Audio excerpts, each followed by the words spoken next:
Прекрасно, прекрасно. Плохой я правитель, если буду питаться самой лучшей едой, а других кормить самой худшей. Отнеси эту тарелку людям и накорми их. А мне принеси хлеб и масло.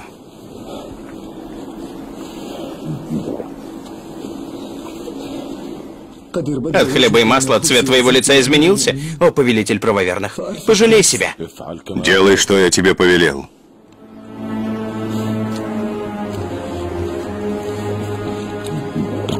Тише. Тише.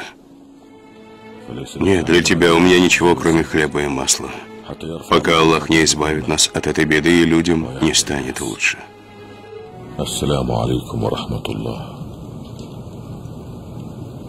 Ассаляму алейкум ва рахматуллах. О Аллах, не губи общину Мухаммада. Likey